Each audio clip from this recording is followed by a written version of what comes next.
Good day, learners. This is Rosalia Bisilla, your grade 9 English teacher. Are there times that when you read stories, you get to remind an experience that is similar to the story or to another story you read? This time, we are going to talk about making connections. Making connections is a critical reading comprehension strategy that helps you make meaning of what you are reading. It helps you to make sense of what you read, retain the information better, and engage more with the text itself. There are three types of making connections. First, text to self connections. These are connections where you connect what you are reading to personal experiences or knowledge.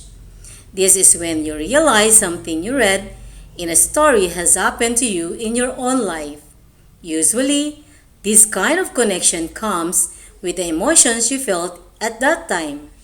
It may make you feel happy, afraid, or sad.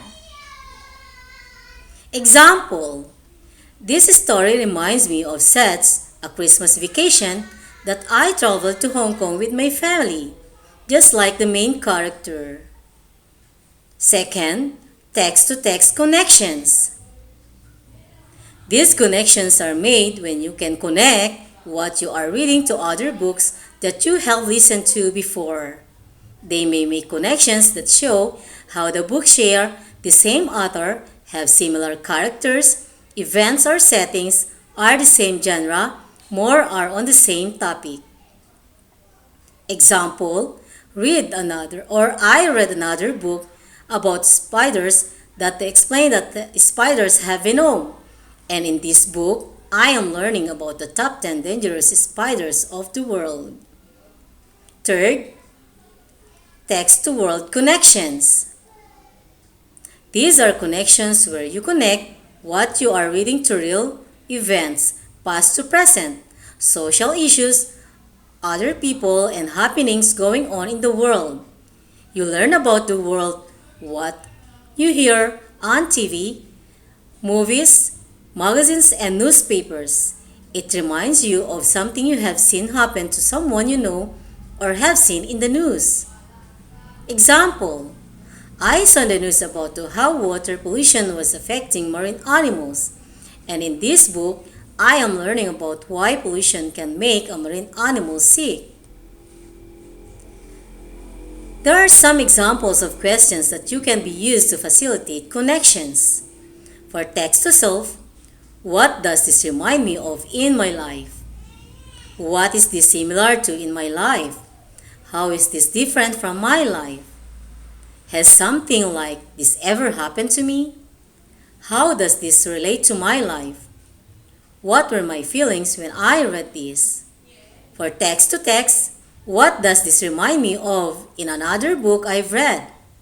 How is this text similar to other things I've read?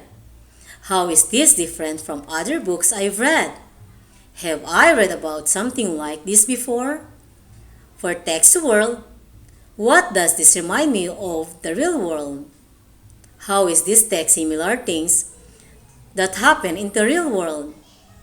How is this different from things that happen in the real world?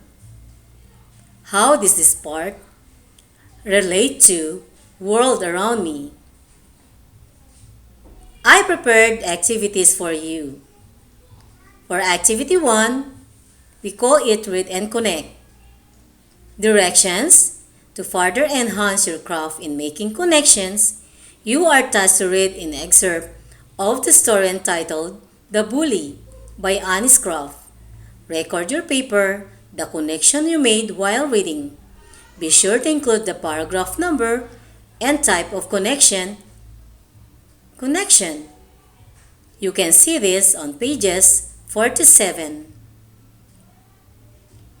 For activity 2, share and connections. You are going to share your thoughts and reactions about the story which you have read in this double entry journal. In the first column, Write a quote or situation from the text that you can react to. Then, in the second column, record your actions which should make a connection between the text and yourself, another text, or the world. Activity 3. Assess your connections. You are going to evaluate your ability in making connections using the rubric below. For text to self, 4 points if, while reading, I can make several detailed and deep connections to my own personal experiences or knowledge without help. 3 points if, while reading, I can make some meaningful and appropriate connections to my own personal experiences or knowledge with little help.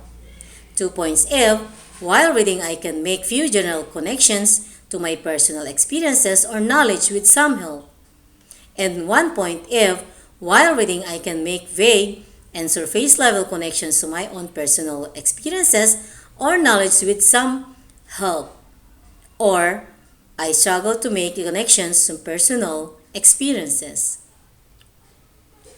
For text to text, 4 points if, while reading, I can make several detailed and deep connections to another text without help.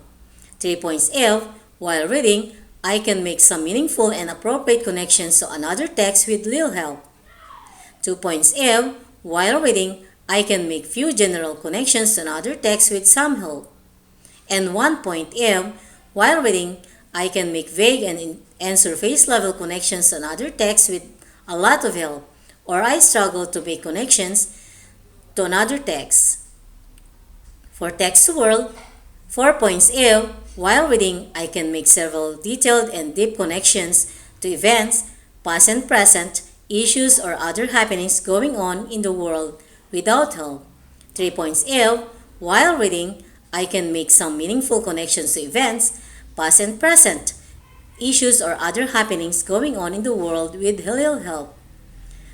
2 points if, while reading, I can make general connections to events, past and present, issues or other happenings going on in the world with some help. And 1 point if, while reading, I can make vague and surface level connection to events, past and present, issues or other happenings going on in the world with a lot of help. Or I struggle to make connections to events, past and present, issues or other happenings going on in the world. Got it, class? Okay, let us see if you really understood the lesson for today. You are going to summarize the main point of the lesson in one sentence. You are going to answer the questions. Which type of connections was the easiest to make? Which type was the most challenging? And how do you think making connections will help you in the future? Okay, are you done, class? This time, let us see if you really understood the lesson for today. You'll bring out one half sheet of paper and answer the following questions correctly. Write whether the connection given is a text to self, a text to text, or text to world. For number 1, I read a story about a boy who loved to eat cheese for breakfast. It reminded me of the time we ran out of cereal and my mom made me a cheese sandwich for breakfast. 2. I read an article about how bananas are grown in tropics. It reminded me of how oranges usually grows in Los Angeles. Number 3. I read a review of my favorite book. It reminded me that not everyone has the same taste in books. Number 4. I read a nutrition label on the back of my frozen pizza. It reminded me of an article I read about how to make healthy food choices. Number 5. I read about an article about how to catch a football. It reminded me of the time I caught the football during the championship football game and captured the victory for my team. Number 6. I read a story about a boy who visited a magical land with witches and wizards. It reminded me of the book of Harry Potter. Number 7. I read a book about the best sports for kids. It reminded me that I had baseball practice this morning. Number 8. I read a magazine about the new airport which the city plans to build. It reminded me of how small many local airports are. Number 9. I read a book What Life Was Like Before Electricity.